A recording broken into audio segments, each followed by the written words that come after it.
Let me start by saying I didn't see this coming. For 12 years, my wife, Jessica, and I built what I thought was a solid life together. We have two amazing kids, a cozy house in a nice neighborhood, and a rhythm to life that felt safe. Sure, things weren't always perfect. What marriage is. But I thought we were okay. I really did.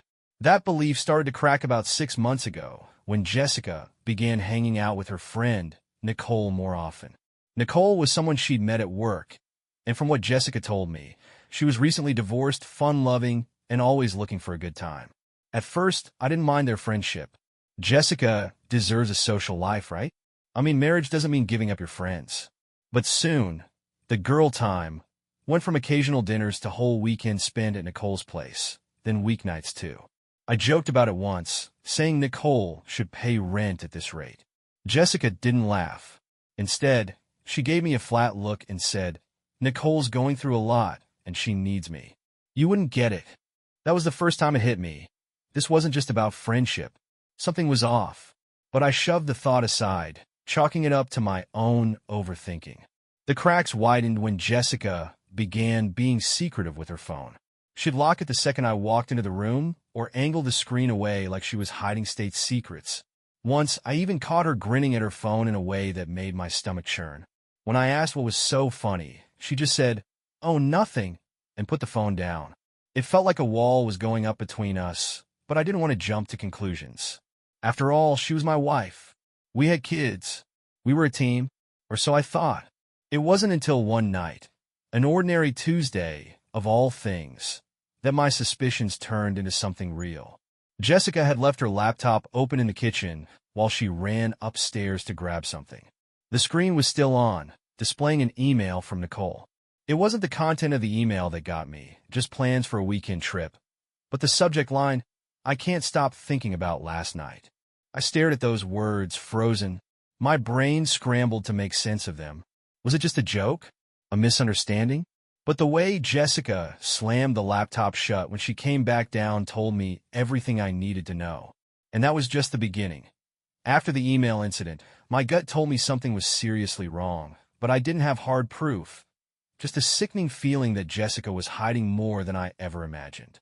That night, as she casually chatted about her day and picked at her salad, I couldn't even look at her. Every word she said felt like a performance, like she was playing a role she'd already rehearsed. "Nicole and I are thinking of going hiking this weekend," she mentioned casually, twirling her fork like it was no big deal. Hiking. That's what she wanted to call it. The words "I can't stop thinking about last night" burned in my brain. "Oh yeah," I said, trying to keep my voice steady. "Where at?" She hesitated just for a second. Most people wouldn't have noticed, but I did. "Some trails upstate. I don't know the exact spot. Nicole's planning it." Her voice sounded light, carefree, but there was something behind her eyes. Guilt? Nervousness? I couldn't tell, but it was enough to make me decide that I needed answers. I wasn't going to let this slide. Not when our entire marriage was hanging in the balance. Later that night, when Jessica was asleep, I grabbed her phone from the nightstand. My hands were shaking as I typed in her passcode, a habit of hers I'd noticed when she unlocked her phone at dinner. I almost hoped I'd find nothing. I wanted to be wrong. But when I opened her messages with Nicole, the truth punched me in the gut.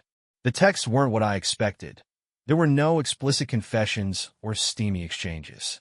Instead, they were filled with inside jokes, heart emojis, and phrases like, "You make me feel alive and I'm counting down the days." It was emotional, intimate. It was everything she used to say to me, but now those words were meant for Nicole. I kept scrolling, trying to piece it all together, when I stumbled across a picture. It was a selfie of the two of them in bed. My bed. Nicole was kissing Jessica's cheek, and Jessica was smiling in a way I hadn't seen in years, a way that felt like a dagger straight to my heart. I wanted to throw the phone across the room, but I forced myself to stay calm. I needed to think. Confronting her in the middle of the night, half blinded by rage, wasn't going to help.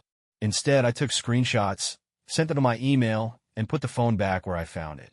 I knew I was crossing a line, but what choice did I have? She'd already destroyed the line between us. The next day, everything felt surreal. Jessica kissed me goodbye like she always did, her bag slung over her shoulder as she headed off to work. I stared after her, wondering how many other lies she'd told me over the years. Was Nicole really her first affair? Or just the first one I found out about? I spent most of the day in a fog, replaying everything in my head. The night she stayed out late, the sudden interest in girls' trips, the phone always clutched in her hand. It all added up now, but there was one question I couldn't shake. Why? Why throw away 12 years of marriage, 2 kids, and a life we'd built together for Nicole? I didn't have answers, but I knew one thing. This wasn't going to end quietly, that I didn't have to wait long to confront Jessica. That evening, while the kids were playing video games upstairs, I cornered her in the living room. She was scrolling through her phone, probably texting Nicole, when I sat down across from her. My heart was pounding, but I kept my voice calm. "We need to talk," I said, cutting right to the chase. Jessica glanced up, her face immediately shifting from relaxed to wary. "Okay," she said slowly, setting her phone down. "What's this about?" For a split second, I considered easing into it, asking vague questions, seeing if she'd confess on her own. But I'd seen enough in those messages to know the truth. There was no point in pretending anymore. "Nicole," I said. The word hung in the air like a grenade, ready to blow. Jessica's eyes widened, but she quickly masked her reaction with a laugh. "What about Nicole?" I clenched my jaw, trying to keep my anger in check. "I know what's been going on," I said, my voice sharper than I intended.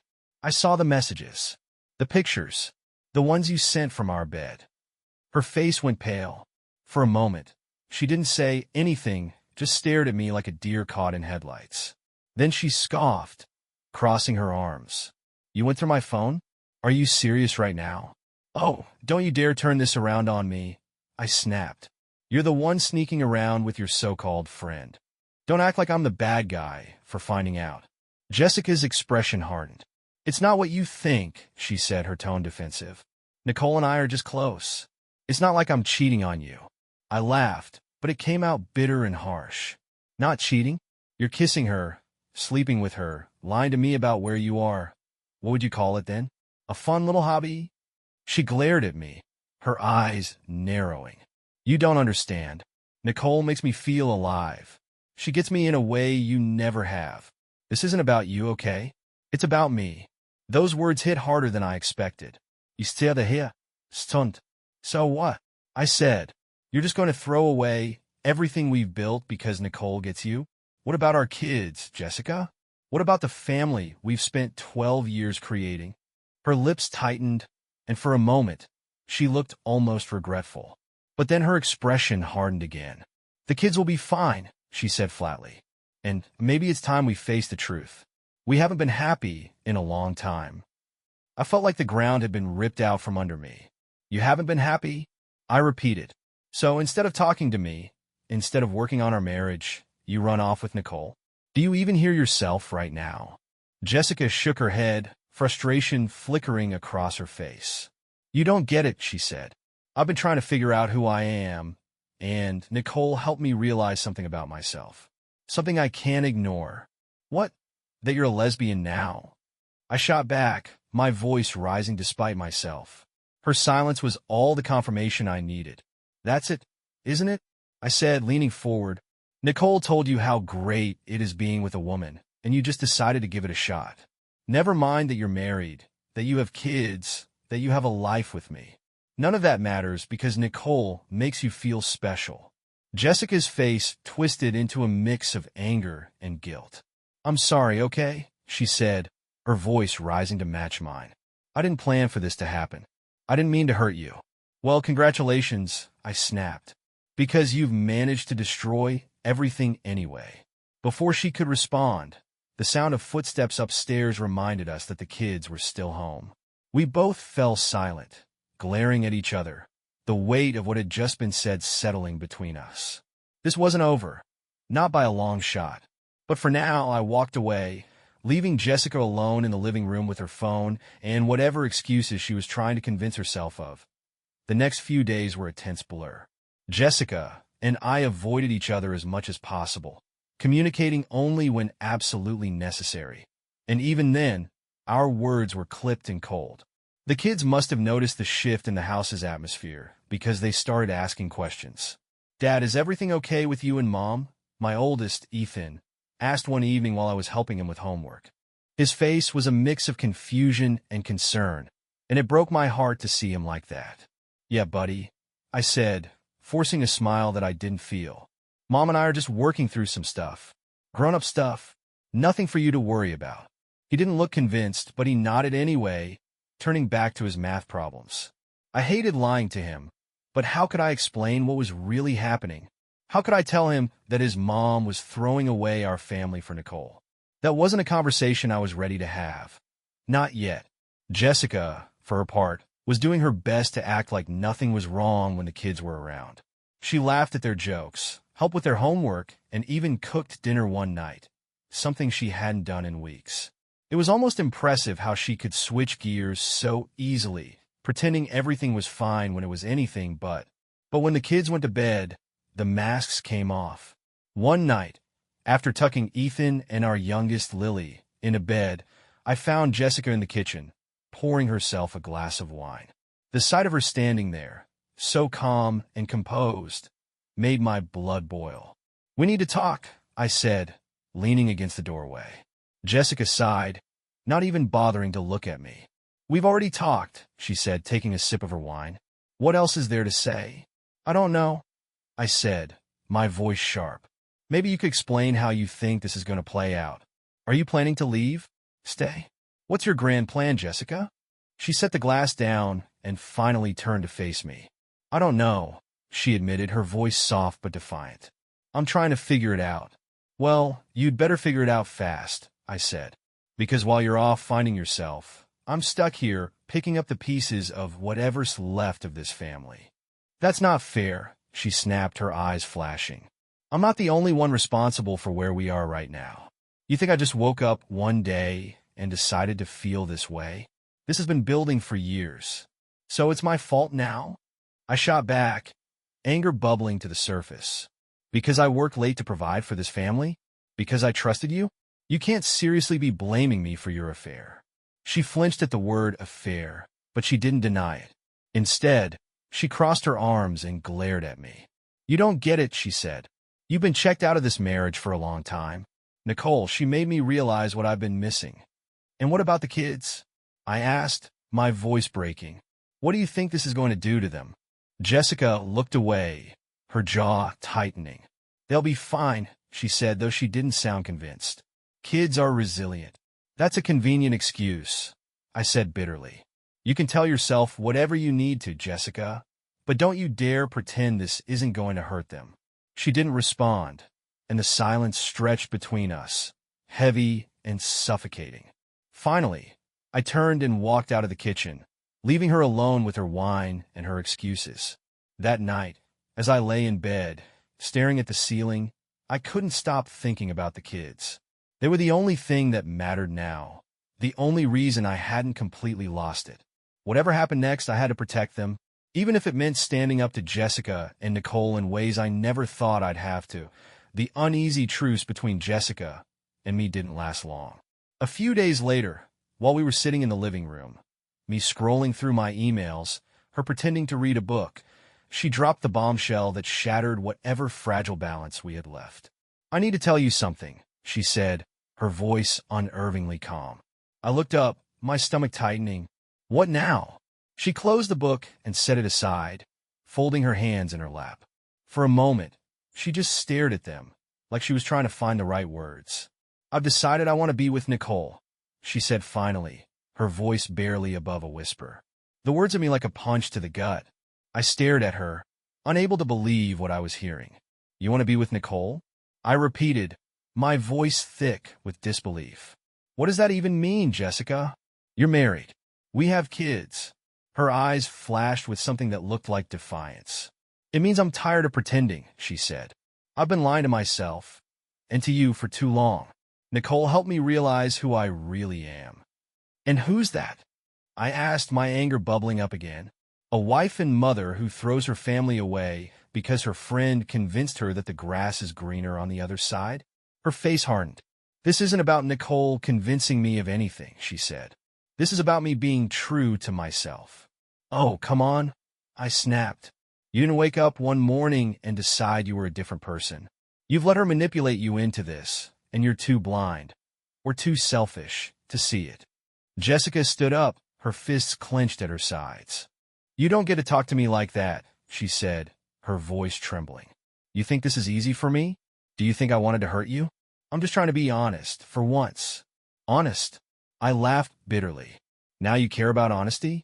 After months of sneaking around, lying to my face, dragging Nicole into our lives, and risking everything we've built? Spare me. We stood there, staring each other down, the tension so thick it felt like the walls were closing in. Finally, Jessica broke the silence. I've already talked to Nicole about us moving in together, she said, her voice steady now.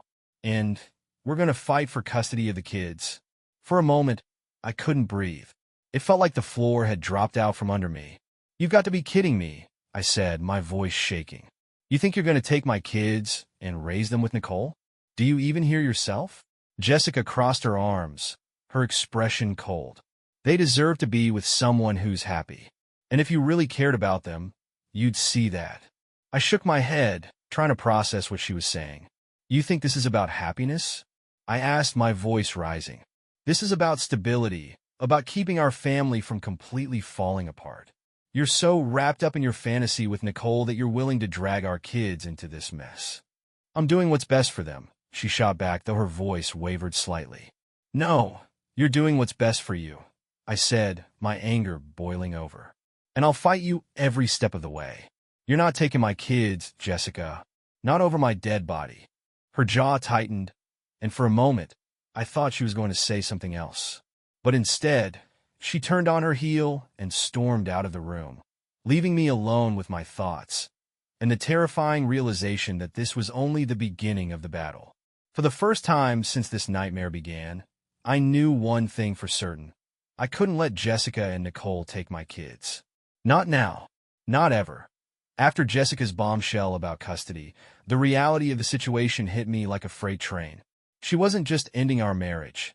She was actively trying to dismantle the family we'd built. And worse, she wanted to replace me with Nicole. The thought of my kids being raised by Jessica and her so-called soulmate made my blood boil. I didn't sleep that night.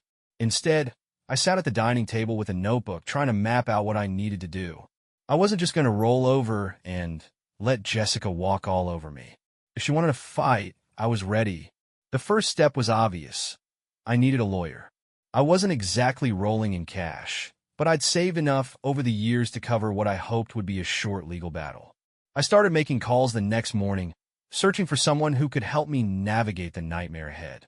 By noon, I had an appointment with a family law attorney named Greg, a no-nonsense guy with a reputation for fighting tooth and nail for his clients.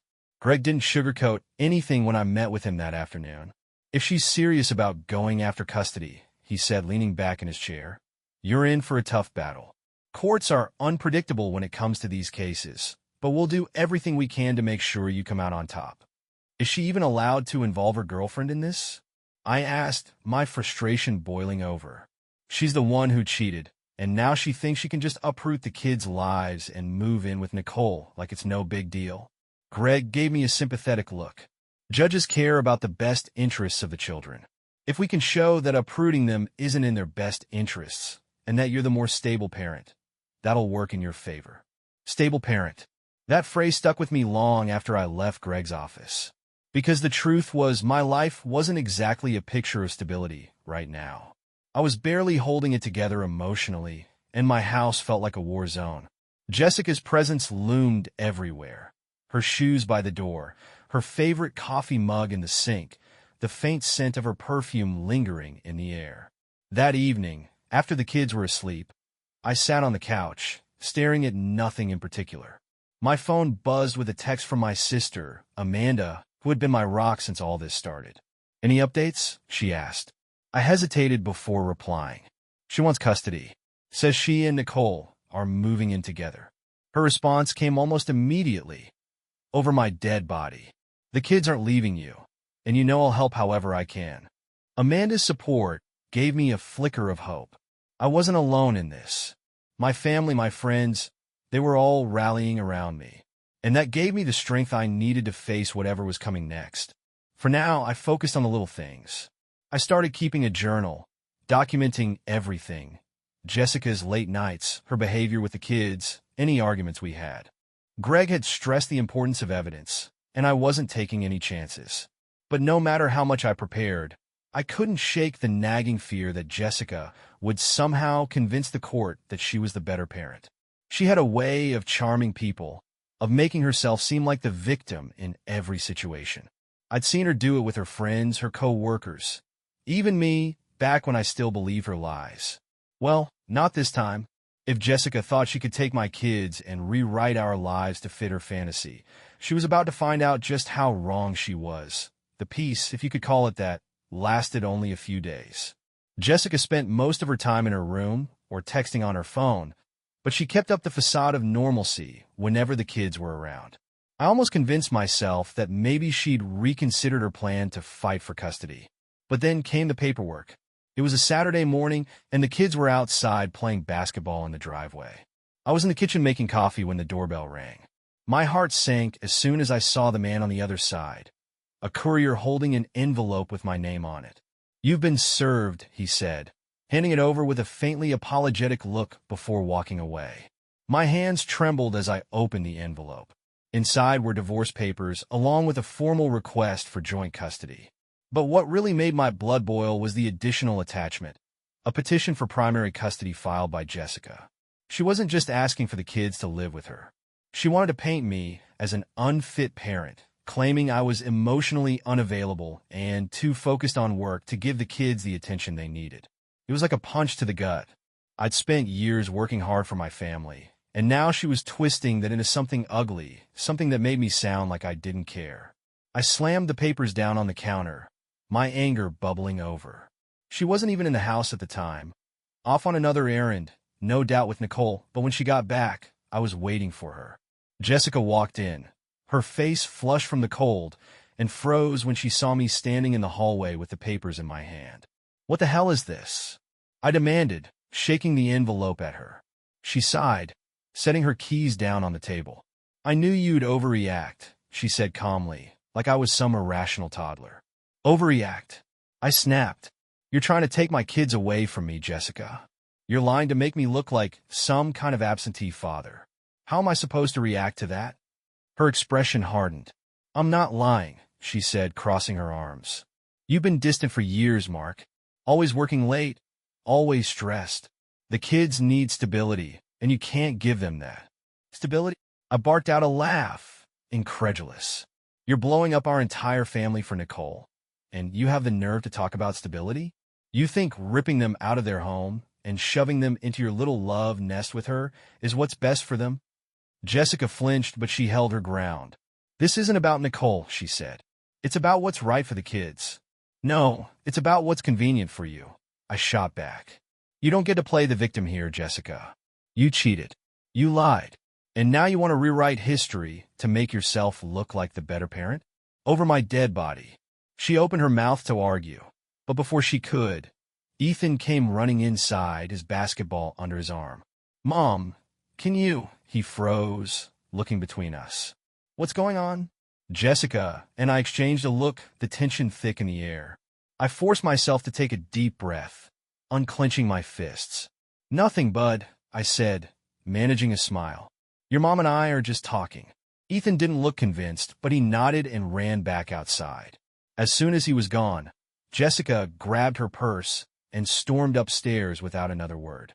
I stood there, seething, my thoughts racing. It was clear now. Jessica wasn't going to back down. If anything, this was just the beginning of her campaign to take everything from me. But she'd underestimated me. If she wanted to play dirty, I was ready. This wasn't just about custody or divorce anymore. This was about fighting for my kids, my family, and the truth. And I wasn't going to lose. The next day, I sat down with Greg, my lawyer, clutching the divorce papers like they were some kind of cruel joke. "She's saying I'm not a fit parent," I blurted out as soon as I sat down. "That I'm emotionally unavailable and too focused on work." I shook my head, the anger bubbling up again. "This is insane. Everything I've done, everything, has been for my family." Greg leaned back in his chair, his expression calm but serious. This isn't unusual, he said. When one parent files for primary custody, they'll often try to paint the other parent in a negative light. The important thing is not to panic. We can counter this. Counter it how? I asked, my voice strained. She's making me out to be some workaholic who doesn't care about the kids. Greg nodded. We'll gather evidence to show that you're a dedicated father. Pictures, school involvement, text messages. Anything that demonstrates your role in their lives. Do you have any records of you attending school events or helping with their activities? Yeah, I said, thinking of all the photos on my phone. Ethan's basketball games, Lily's school play, birthday parties, family outings. I've got plenty. Good, Greg said.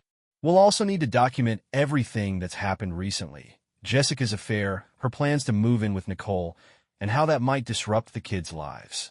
Stability is key in custody battles, and we need to show that staying with you is what's best for them. I nodded, feeling a flicker of hope. She's already talking about moving in with Nicole, I said. How could that possibly be stable for the kids? They've never even spent a night there. Greg's lips pressed into a thin line. That's something we'll highlight. Judges don't take kindly to parents uprooting their kids' lives for a new relationship, especially one that's already caused so much turmoil. But you need to stay calm and collected. The last thing we want is for Jessica to use your anger against you. That last part hit home. I'd already lost my temper with Jessica more times than I cared to admit since all this started. But now I had to keep my emotions in check for the kids and for the case. Over the next few days, I threw myself into building my defense. I dug through my phone for photos and videos, finding everything I could that showed how much I was involved in the kids' lives. I even went through my emails and calendar to pull up records of parent-teacher conferences, doctor's appointments, and other important milestones. Meanwhile, Jessica seemed more distant than ever. She spent most of her time out of the house, leaving me to handle the kids. On one hand, it gave me more opportunities to bond with them, but on the other, it reinforced how little she seemed to care about her role as a parent. One evening, as I was helping Lily with her math homework, she looked up at me with her big, innocent eyes. "Why is Mommy so mad at you lately?" she asked, her voice soft. I froze, my chest tightening. "Mommy and I are just working through some grown-up stuff," I said, trying to sound reassuring. "But you're not going to leave us, right?" she asked, her voice trembling. I pulled her into a hug, my throat tightening. "I'm not going anywhere, I promised. I'll always be here for you, no matter what." Those words stuck with me long after she went to bed. No matter what, I had to fight for my kids. They deserved better than to be dragged into Jessica's mess, and I wasn't going to let her selfish decisions ruin their lives. The battle was just beginning, but for the first time I felt ready. I wasn't fighting for revenge or to hurt Jessica. I was fighting for my family, for the people who mattered most. And I wasn't going to lose. The day of the first court hearing came faster than I expected. It wasn't a full-blown custody trial, just a preliminary hearing to establish temporary arrangements while the case moved forward. But even so, my nerves were shot. Greg and I met outside the courthouse that morning, and he gave me one last pep talk before we walked in. "Stay calm," he said.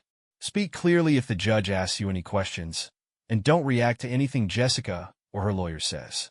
Let me handle the arguments." Easier said than done. Jessica arrived a few minutes later, flanked by her lawyer and, to my shock, Nicole. She didn't bring the kids, thank God for that, but seeing Nicole there, smug and self-assured, made my blood boil. This wasn't her fight. She had no right to be involved. "Mark," Jessica said as she walked past me, her voice neutral but icy. I didn't respond. I couldn't. If I opened my mouth, I wasn't sure I could keep my temper in check. We all filed into the courtroom, and I felt a strange mix of dread and determination as I sat at the table with Greg. This was the first real step in what could be the fight of my life. The hearing began with Jessica's lawyer laying out her case. He spoke smoothly, painting Jessica as a loving mother who only wanted what was best for her children. He highlighted my long work hours and claimed that Jessica had been the primary caregiver for most of the kids' lives, a blatant exaggeration. Then came the kicker. He argued that Jessica's relationship with Nicole shouldn't factor into the court's decision, as it didn't impact her ability to parent. He made it sound like Nicole was just some innocent bystander, not the woman who had helped destroy my marriage. When it was Greg's turn to speak, he didn't pull any punches. He outlined Jessica's affair, her plans to move in with Nicole, and how uprooting the kids' lives would be disruptive and harmful. He also emphasized my active involvement as a parent, presenting the photos, emails, and school records I'd gathered as evidence. Mr. Harrison has been a dedicated father, Greg said, his voice steady and confident. Despite his demanding job, he has consistently prioritized his children's needs, uprooting them from their home and introducing them to a completely new living situation, one centered around a relationship born from infidelity, would not serve their best interests. I stole a glance at Jessica while Greg spoke. She looked calm, almost bored, but I could see the faint tension in her jaw. Nicole, on the other hand, kept smirking like she was watching a reality show. The judge listened carefully, occasionally asking questions but giving little indication of her thoughts. Finally, after what felt like an eternity, she made her ruling. For the time being, the children will remain in their current home, with joint custody between both parents. Both parties are expected to refrain from discussing the nature of their marital issues with the children. It wasn't the decisive victory I'd hoped for, but it was a start. The kids weren't going anywhere. Not yet, at least. As we left the courtroom, Jessica caught up to me in the hallway. "Is this how it's going to be, Mark?" she asked, her tone accusatory. "Dragging the kids through a nasty court battle just to spite me?" I stopped, turning to face her. "This isn't about spiting you," I said quietly. "It's about protecting them. Maybe if you cared about what's best for them, we wouldn't be here right now." She opened her mouth to respond, but Nicole put a hand on her arm, steering her away. "Let's go," Nicole said, shooting me a glare. As I watched them walk away, I felt a strange sense of satisfaction. This was far from over, but for the first time in weeks, I felt like I had a fighting chance. The battle lines were drawn, and I wasn't backing down. After the court hearing, life at home took on a new kind of tension. Jessica and I were still living under the same roof, but it was clear to both of us, and probably the kids, that the arrangement was only temporary. We kept up the bare minimum of civility for Ethan and Lily's sake, but the cracks in our family were becoming impossible to ignore. The first real sign that the kids were catching on came during dinner one night. Jessica had made pasta, and we were all sitting at the table, trying to maintain some semblance of normalcy. Ethan was talking about his basketball practice, and Lily was rambling on about a class project involving papier-mâché animals. Then, out of nowhere, Ethan turned to Jessica. "Mom, are you and Dad getting a divorce?"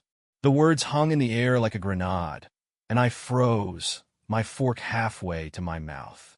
Jessica's face turned pale, and she exchanged a quick glance with me before turning back to Ethan. "Why would you ask that, honey?" she said, forcing a smile. Ethan shrugged, looking down at his plate. "You guys have been fighting a lot, and you never hang out anymore." Lily looked up from her plate, her big eyes wide with confusion. "What's a divorce?" I felt a lump form in my throat. This was the moment I'd been dreading, the moment where the kids' innocent little world started to crack. Jessica cleared her throat. "Ethan, your dad and I are just going through some changes right now," she said carefully. "But we both love you and your sister very much, and that's never going to change." "That doesn't answer the question," Ethan said, his tone sharp for a 12-year-old. I decided to step in before things spiraled any further. "We're still figuring things out," I said, trying to sound calm. "But no matter what happens, you and Lily are our top priority." "Okay." Ethan didn't look convinced, but he nodded. Lily, meanwhile, seemed more focused on her pasta than the weight of what we were saying. After dinner, I found Ethan in his room, shooting hoops with a mini basketball net on his door. I leaned against the doorframe, watching him for a moment before speaking. "You okay, bud?" I asked. He stopped, turning to face me. "Not really," he admitted. "Are you and Mom splitting up?" I sighed, stepping into the room and sitting on the edge of his bed. "I don't know," I said honestly. "Things are complicated right now, but I need you to know that none of this is your fault. Your mom and I love you and your sister more than anything in the world."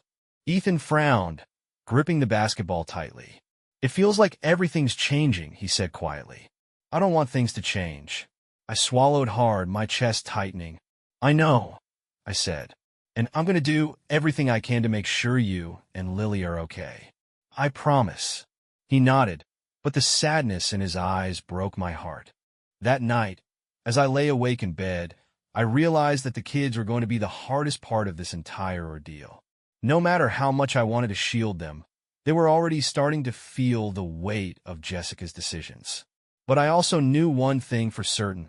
I wasn't going to let Jessica and Nicole rewrite our family story. I'd fight for Ethan and Lily, no matter how messy or painful it got, because they deserved better than this.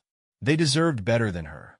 The tension at home was bad enough, but what pushed me over the edge was Nicole deciding to involve herself directly in my kids' lives. It started small. Jessica mentioning that Nicole wanted to help with things like school pickups or attending Ethan's basketball games. I shut that down immediately. They don't need Nicole, I said one night after the kids were in bed. They have two parents, Jessica. Leave it at that. Jessica rolled her eyes. Nicole's just trying to help. You're making this harder than it needs to be. No, I snapped, my voice low but firm. You're making this harder than it needs to be. The kids are already confused enough without her barging in like she's part of the family. Jessica didn't argue further, but I could tell from her expression that she wasn't listening.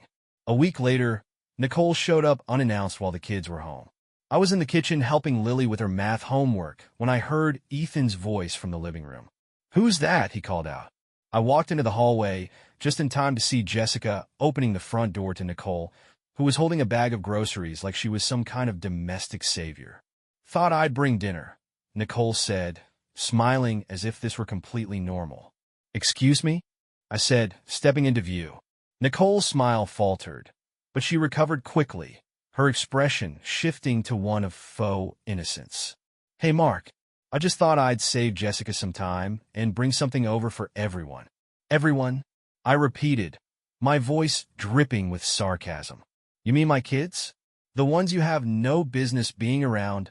"Mark," Jessica said sharply, her eyes narrowing. "Nicole is just trying to help." "This isn't helping," I said, my anger bubbling just under the surface. "This is crossing the line, and you know it." Nicole's smug expression returned. "I'm not trying to replace you, Mark," she said, her tone condescending. "But it wouldn't hurt for the kids to see what a supportive environment looks like." My fists clenched at my sides, but I forced myself to stay calm. "Get out of my house," I said evenly, my eyes locked on Nicole. Jessica stepped forward, her voice rising. "She's my guest, and I invited her here. And I'm their father." I shot back, pointing toward the living room where I could hear the kids whispering. "You want to play house with Nicole? Do it on your own time. But you're not dragging my kids into it." Nicole opened her mouth to respond, but I didn't give her the chance. I said, "Get out." I repeated, my voice low and steady. For a moment, no one moved.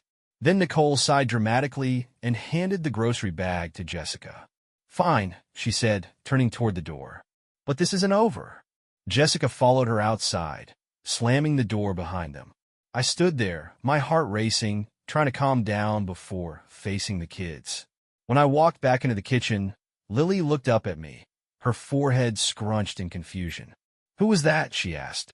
"Just one of Mommy's friends," I said, forcing a smile. "Nothing for you to worry about." But inside, I was seething. Nicole had officially crossed the line, and Jessica was letting her. That night, I called Greg and told him everything. "She's trying to involve Nicole in the kids' lives," I said, pacing the kitchen. "This isn't just about custody anymore. It's about protecting them from this mess." Greg's voice was calm but firm. "We'll bring it up in court," he said. "The judge will take this into account, especially if it's causing confusion for the kids. Just keep documenting everything." I hung up feeling more determined than ever. Nicole wanted to insert herself into my family? Fine. She was about to learn the hard way that I wasn't going to let her or Jessica bulldoze their way into my kids' lives. This wasn't just about winning anymore. It was about standing my ground. After Nicole's unwelcome visit, the kids began to piece together that something was going on, no matter how hard I tried to shield them. A few days later, Ethan cornered me while I was cleaning up after dinner. "Dad," he said, his voice hesitant but determined. "Who's Nicole? Why was she here?" I froze, the dish towel in my hand, suddenly feeling heavy. I'd been dreading this moment, but I knew I couldn't dodge the question. Ethan was too smart for that. "She's a friend of your mom's," I said carefully. "That's all." Ethan crossed his arms, frowning. If she's just a friend, why do you and Mom keep fighting about her? I sighed, setting the towel down and sitting at the table. Your mom and I are going through a tough time right now, I said. It's complicated, but none of it is your fault. And I promise we're doing everything we can to figure things out. Does she have to figure it out with Nicole? Ethan asked, his tone sharp. I hesitated, unsure how much to say. Your mom and Nicole are close, I admitted. But what's important is that no matter what happens, you and Lily are our top priority. Always. Ethan didn't look satisfied with that answer, but he nodded slowly. It just feels like everything's falling apart, he said quietly. My chest tightened, and I reached out to put a hand on his shoulder. I know it feels that way, I said, but we're going to get through this, Ethan. I promise. He nodded again, but the weight in his eyes stayed with me long after he went upstairs. Later that night, Lily brought up Nicole, too, though in her usual innocent way. We were reading her bedtime story when she suddenly asked, Daddy, is Miss Nicole going to live with us? The question caught me so off guard that I almost dropped the book. Why would you think that? I asked, keeping my voice calm. Mommy said she might come over more, Lily said with a shrug. I like her. She's nice. I clenched my jaw, forcing myself to smile. Miss Nicole isn't going to live here, sweetie, I said gently. This is your home, and that's not going to change. Lily seemed satisfied with that answer and went back to the story, but I couldn't focus. Jessica had clearly been planting the idea of Nicole being part of their lives, and it made my blood boil. The next day, I confronted Jessica about it. Stop talking to the kids about Nicole, I said as soon as we were alone in the kitchen. Jessica raised an eyebrow, her tone defensive. I haven't said anything inappropriate. You told Lily that Nicole might come over more? I snapped. Do you even realize how confusing that is for her? Jessica rolled her eyes. They're going to find out eventually, Mark. I'm just trying to make it easier for them. Easier, I repeated, my voice rising. You think introducing them to your girlfriend while we're still living under the same roof is easier? All you're doing is making this harder for everyone. Jessica crossed her arms, glaring at me. You're overreacting, she said. No, I said, my voice cold. I'm protecting my kids. Something you should be doing, too. She didn't respond, just turned and walked out of the room, slamming the door behind her. That night, as I lay awake in bed, I realized I couldn't keep the kids in the dark much longer. They deserved honesty, but the kind of honesty that protected them from the worst of this mess. I didn't know how I was going to navigate that conversation, but one thing was clear. Jessica and Nicole weren't going to take control of this narrative. Not while I still had a say. After days of agonizing over how to handle it, I finally decided it was time to have an honest conversation with Ethan and Lily. The confusion in their eyes, the whispered questions, and their quiet sadness had become impossible to ignore. They deserved answers, age-appropriate ones, but answers nonetheless. It was a Sunday evening, and Jessica was out with Nicole again. I'd asked her to leave us alone for a while, and to my surprise, she didn't argue. I gathered Ethan and Lily in the living room, turning off the TV so we could talk without distractions. Hey guys, I began, sitting down on the couch. My stomach was in knots, but I tried to keep my tone calm and reassuring. I wanted to talk to you about what's been going on lately. I know things have been a little different around here, and I want to make sure you both understand what's happening. Ethan leaned forward, his expression serious, while Lily hugged a pillow to her chest. Is this about Mom and Nicole? Ethan asked, cutting straight to the point. I hesitated, then nodded. Partly, yeah, I said. Your mom and I have been having some problems, and we've decided that we're not going to stay married.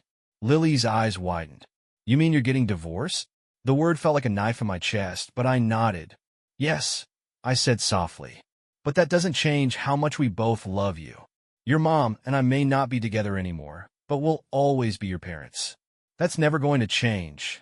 Lily's lip quivered, and I immediately pulled her onto my lap, hugging her tightly.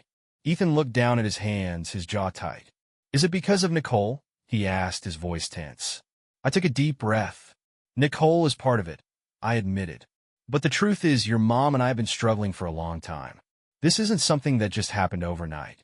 Are we going to have to move? Lily asked, her voice small. No, I said firmly. You're staying here, in your home. That's not going to change. Ethan looked up, his eyes filled with anger and sadness. It's not fair, he said. You guys were supposed to stay together forever.